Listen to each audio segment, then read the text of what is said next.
WWE has always been home to superstars known for their skills, charisma, and top-tier performance abilities. However, not everyone who stepped into a WWE ring actually knew how to wrestle. Throughout its long history, there have been quite a few standout names who rose to fame purely thanks to their looks, marketability, or sheer luck, while completely lacking in-ring skills. Despite being heavily pushed and handed important roles, these names were often ridiculed by fans. So, who are the most famous WWE wrestlers who couldn't wrestle? Let's find out. Hornswaggle, when a unique appearance couldn't make up for a lack of talent. Hornswaggle is a name that brought laughter to WWE fans, not for his wrestling ability, but for the comedic antics he brought to the ring. Standing at just 4 feet 5 inches, 1.35 meters, he easily drew attention every time he appeared. But behind that distinct look lies an undeniable truth. He had no real wrestling skill. Contrary to what many may think, midget wrestling was once a respected subgenre in pro wrestling, especially during the 1970s. Wrestlers like Little Tokyo and Lord Littlebrook made waves with their impressive technique and showmanship. Hornswaggle, however, was a different case. From his early days in Fox Valley Wrestling Alliance and later in the NWA, he was never praised for his agility, ring awareness, or strategy. That's not an insult, it's a well-documented fact. When WWE signed him in 2006, it wasn't with hopes of turning him into a breakout star. Instead, he was cast as a comedy sidekick in storylines involving veteran Irish wrestler Finlay. Even his debut name, the Little Bastard, made WWE's intentions clear. He was there for laughs, not to compete. In 2007, he shockingly won the Cruiserweight Championship, but that win had little to do with ability. It was simply a plot twist meant to fuel entertainment. 4 years after, Hornswaggle was only remembered for non-wrestling skits, from being revealed as Vince McMahon's illegitimate son, to acting as Raw's anonymous general manager and serving as DX's personal mascot. These roles may have entertained the crowd, but they never earned him credibility as a legitimate competitor. His nearly decade-long WWE run wasn't sustained by talent, but reportedly by Vince McMahon's personal fondness for him. Yet even that favoritism couldn't take him far. When WWE released him in 2016, fans and colleagues alike barely batted an eye. Perhaps the clearest sign that WWE never truly saw him as a legitimate wrestler came when D-Generation X was inducted into the Hall of Fame. Hornswaggle, despite regularly appearing alongside Triple H and Shawn Michaels, wasn't included. That was a clear reminder that his presence was always meant as comic relief, not as a valued member of WWE's elite roster. Hornswaggle has confidently claimed he was professionally trained, even under the guidance of Ken Anderson, Mr. Kennedy. But at the end of the day, what matters most is what you show inside the ring. And unfortunately for him, that's where he consistently fell short. The Boogeyman, when a terrifying look couldn't hide a lack of skill. The Boogeyman is arguably one of the strangest characters WWE has ever created. With his horror-inspired gimmick, bizarre behavior, and those infamous worm-eating segments that grossed out audiences, he grabbed attention from the moment he debuted. But behind the disturbing mask was a hard truth. Marty Wright, the man behind the character, had virtually no wrestling ability. In fact, Wright had no formal training before stepping into the ring. When he entered the reality show Tough Enough in 2004, he lied about his age just to be eligible. Though he was disqualified once the deception was uncovered, his unique look and eccentric personality left a lasting impression on WWE executives. They offered him a chance to train at their developmental territory, OVW. After just 5 months of training, a remarkably short period, he was fast-tracked to the main roster, something almost unheard of. The Boogeyman character was crafted with great detail, emerging from the shadows, muttering creepy rhymes, smashing clocks over his head, sticking out his tongue, and growling, "I'm the Boogeyman, and I'm comin' to getcha." But none of that could cover up the reality. Marty simply couldn't wrestle like a true professional. His matches were short, repetitive, and lacked technique. He moved awkwardly, sold moves poorly, and never demonstrated real in-ring talent. WWE was well aware of this. They mostly used him in side roles, leaning on shock value rather than athletic performance. Fans remember Boogeyman for scenes like chomping live worms, licking the growth off Jillian Hall's face, or abducting Sharmell, not for memorable matches. Even when he faced big names like Booker T, The Miz, Mick Foley, or Bray Wyatt, He was always the sideshow used to elevate others. By 2009, WWE had no choice but to release him. The gimmick had run its course, and Marty hadn't shown any progress in his skills. Although he was later signed to a Legends deal and made occasional appearances, he remained a visual throwback, never once trusted with a serious in-ring role again. Over the course of his entire career, Boogeyman only wrestled 72 matches, an incredibly low number that reflected WWE's lack of faith in his abilities. In the end, the Boogeyman is a perfect example of how a striking look alone can't make up for technical shortcomings. In WWE, skill is still the deciding factor, and that's something Marty Wright never truly had. Big Daddy V, a clumsy giant and a string of costly mistakes. If the Boogeyman was the perfect example of a bizarre gimmick masking a lack of skill, then Big Daddy V, formerly known as Mabel, King Mabel, and Viscera, was the opposite, a massive man with an intimidating presence who never quite learned how to control his oversized frame inside the ring. Nelson Frazier Jr., the man behind the character, stood over 6 feet tall and weighed nearly 500 pounds, but his in-ring skills were severely lacking, and at times, even dangerous to his fellow performers. From the early years of his career, WWE tried hard to turn Frazier into a top star. In 1995 he, then wrestling as Mabel, won the King of the Ring tournament in a shocking upset and was immediately pushed as a top heel. But putting so much faith in a wrestler who had size but no technical foundation quickly backfired. At SummerSlam 1995, during a match with Kevin Nash, Mabel botched a seated move and landed off-center, causing Nash to suffer a serious back injury. WWE should have taken that as a red flag, but instead, they continued pushing Frazier despite a growing number of accidents. After being released and then rehired, Frazier returned to WWE under several personas, most notably as Big Daddy V, a menacing butcher-like figure wearing leather overalls, bald-headed, covered in tattoos, sporting white contact lenses. While the character made a strong visual impact, his wrestling ability had hardly improved. His movements were slow, his reactions delayed, and his inability to sell moves or work smoothly with opponents made his matches feel heavy, awkward, and repetitive. Worse yet, Frazier developed a pattern of injuring others. After the incident with Kevin Nash came The Undertaker, who suffered a serious orbital bone injury when Frazier mistimed a clothesline. At the 1996 Royal Rumble, he injured Henry Ogedwin, one of Taker's close friends. According to Mid-Eon, The Undertaker was so furious backstage that day, he tore into Frazier with a harsh verbal lashing over his careless performance. Big Daddy V wasn't short on opportunities. WWE placed him in major storylines, made him part of factions like the Ministry of Darkness, and gave him titles including the Hardcore and World Tag Team Championships. Despite these chances, he never proved he belonged on the main stage. His mistakes repeated year after year until his final departure from WWE in 2008. Nelson Frazier Jr. passed away in 2014, closing the book on a career filled with opportunity, but also regret. What people remember about Big Daddy V isn't the quality of his matches, but rather the clumsy spots and the serious consequences that followed. In a business where skill and safety are everything, he remains a cautionary tale that size alone doesn't equal greatness. The Ultimate Warrior, a flashy icon without real wrestling skill. The name Ultimate Warrior evokes the image of an unstoppable force in the ring. But the reality is far more ironic and bitter. Though celebrated as one of WWE's most iconic figures of the late 1980s, the Ultimate Warrior, real name Jim Hellwig, was never truly regarded as a skilled professional wrestler. Before joining WWE, Warrior was a bodybuilder known for his massive physique.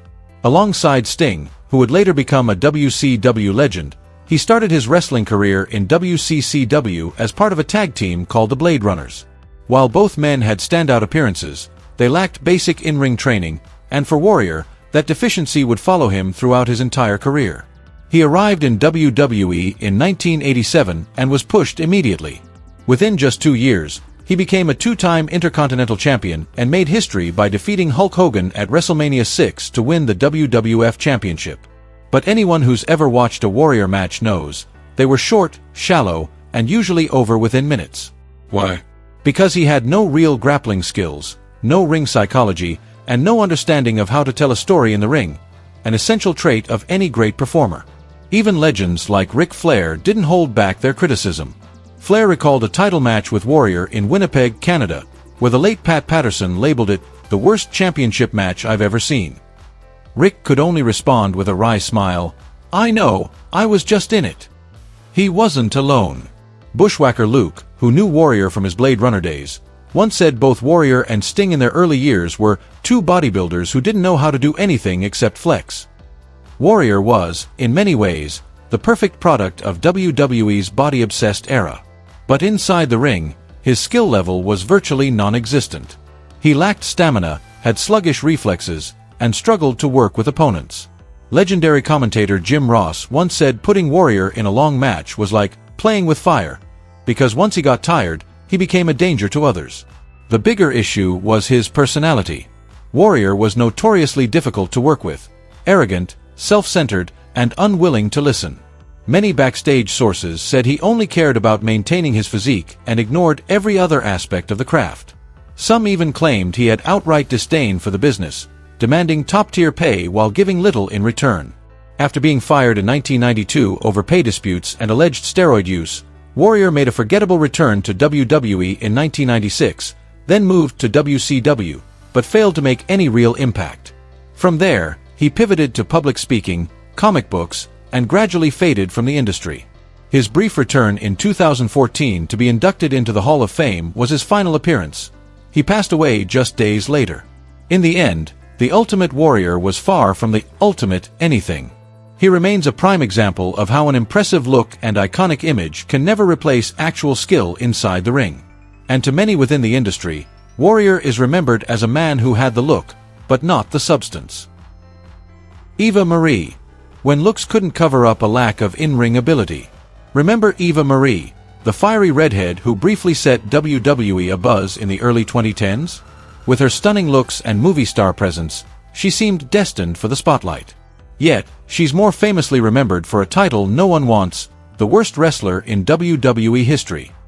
Eva joined WWE in 2013 after unexpectedly catching the attention of talent scouts during a casting call in Los Angeles. She had no martial arts background, no performance training, and had never wrestled professionally. All she brought to the table was a model's figure and a camera-ready face. That's why WWE rushed her onto the reality show Total Divas and then fast-tracked her to the main roster in record time. Eva herself admitted her WWE career hit like a whirlwind, and fans would agree, though for them, it was more like a disaster in motion. She debuted during a turning point in WWE, when the company began emphasizing real skill among its female performers. Stars like Charlotte Flair, Sasha Banks, and Becky Lynch were redefining what it meant to be a woman in wrestling, breaking the old stereotype of eye candy. In that context, Eva, a woman with no athletic instincts or ring awareness, felt painfully out of place. She struggled with even basic moves, couldn't follow the flow of a match, and routinely botched tag sequences. Her expressions were stiff, her promos lacked emotion, and it often seemed like she wasn't truly engaged in her character. Fans were left wondering, why did WWE put so much faith in her? The answer was simple. WWE hoped her looks would attract a new kind of audience, especially through social media, where Eva had built a solid following as a model. But WWE fans are not that easily won over. After a series of train wreck matches, the backlash came hard and fast. On social media, her nickname #AllRedEverything was mockingly turned into #AllRedNothing. One rare bright spot came in 2015 during a match against Bayley for the NXT Women's Championship. The bout lasted just 6 minutes, but to Eva's credit, she showed real effort. She took hard hits, stayed physical, and didn't shy away from contact, earning a brief moment of respect from the audience. Unfortunately, it was a fleeting glimpse. After that, it was back to the same problems. No improvement, no consistency, and no legacy beyond the red hair. When Eva first left WWE in 2017, she still had a handful of loyal fans. But when she returned in 2020, the patience was gone. Hype gave way to disappointment. WWE tried casting her in a managerial role instead of as a competitor, but the crowd still wasn't buying in. Not long after, she quietly disappeared from WWE once again. In the end, Eva Marie stands as a textbook example of how looks alone won't cut it, especially in an era where fans expect real substance from their female wrestlers. She may have been beautiful and eye-catching, but to wrestling purists and serious fans, Eva was always an off-key star who never truly belonged in the world of professional wrestling. Giant Gonzalez, the clumsy giant of WWE. If you've ever watched WrestleMania 9, there's no way you could forget Giant Gonzalez, not because of talent or an impressive performance, but because of how unbelievably awkward he was. Standing at a towering 7 feet 7 inches, Gonzalez left fans speechless the moment he stepped into view. But once the match started, that awe quickly turned into disappointment. Giant Gonzalez, real name Jorge Gonzalez, was a former basketball player from Argentina who was recruited by WWE with one goal in mind: to make The Undertaker look even more supernatural by placing him face to face with an impossible giant. But the biggest problem: Gonzalez had never been properly trained as a wrestler. He lacked technical skills, had no idea how to control the pace of a match, and didn't understand how to sell moves, a critical part of making matches feel real and exciting. His bout with The Undertaker at WrestleMania 9 is often cited as one of the worst matches in the event's history. It was slow, clunky, and completely disconnected. Gonzalez moved like he was glued to the mat, and his strikes had no impact or emotion behind them. Still, WWE kept him around for a short while simply because of his jaw-dropping size. Gonzalez didn't need to be good, he just needed to stand there and make everyone else look small. For a company that thrives on visuals, having a monster that massive was enough to make a splash, especially opposite someone like The Undertaker. But ultimately, his severe lack of in-ring ability forced WWE to cut the experiment short. To many fans, Gonzalez became the perfect example of how height can get you noticed, but it won't keep you in the ring for long. The Great Khali, a giant who couldn't wrestle. The Great Khali truly lived up to the word great, if we're only talking about appearance. Standing over 7 feet tall and weighing nearly 400 pounds, he was one of the tallest superstars to ever step foot in a WWE ring.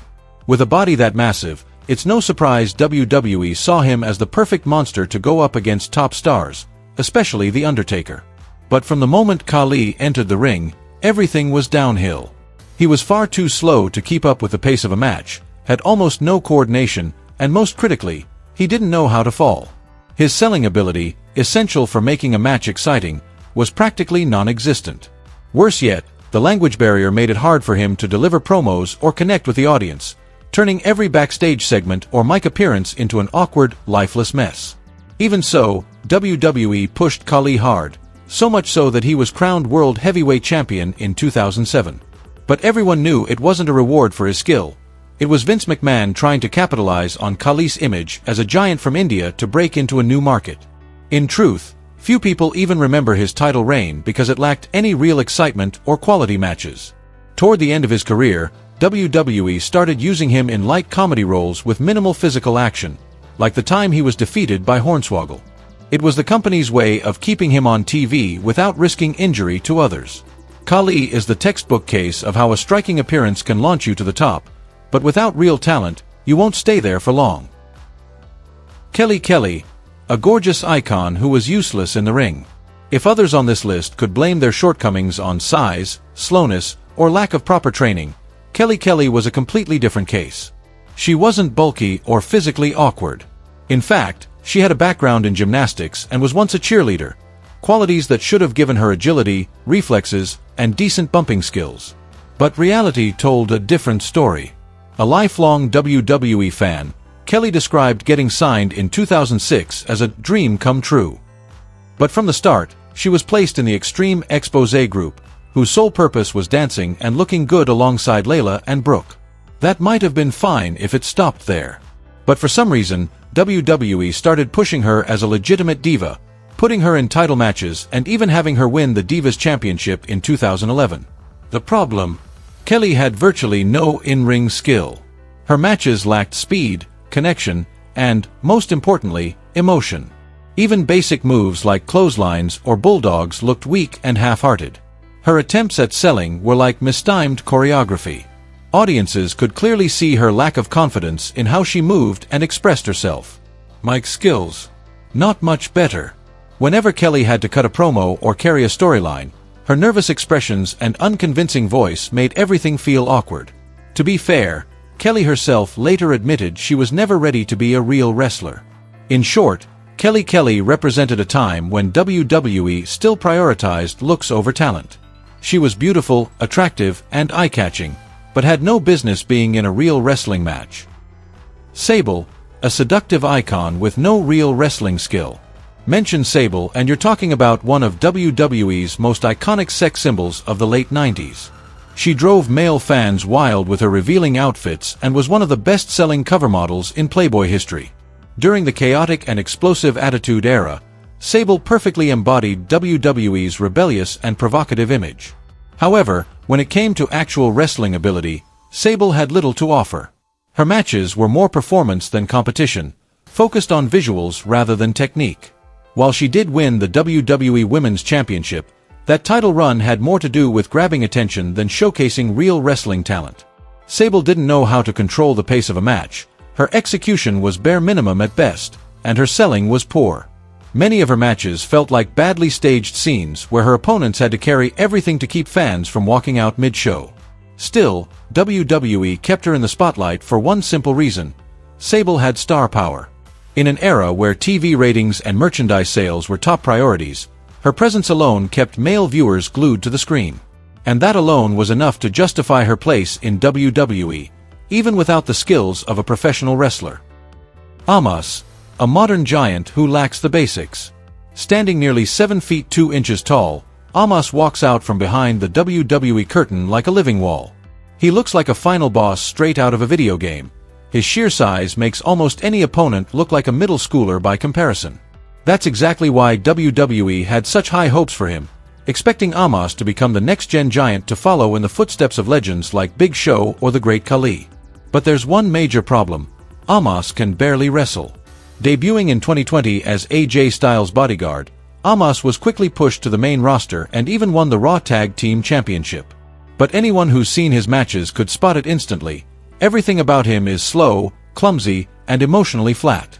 He relies on a handful of basic moves, pushing, slamming, tossing, and shows no real sense of timing or chemistry when working with his opponents. Watching Amos wrestle feels like watching a giant doing slow-motion warm-ups. There's no suspense, no rhythm, and nothing surprising. Most matches involving him end up feeling dull and repetitive. Still, WWE hasn't given up on Amos. And the reason is simple.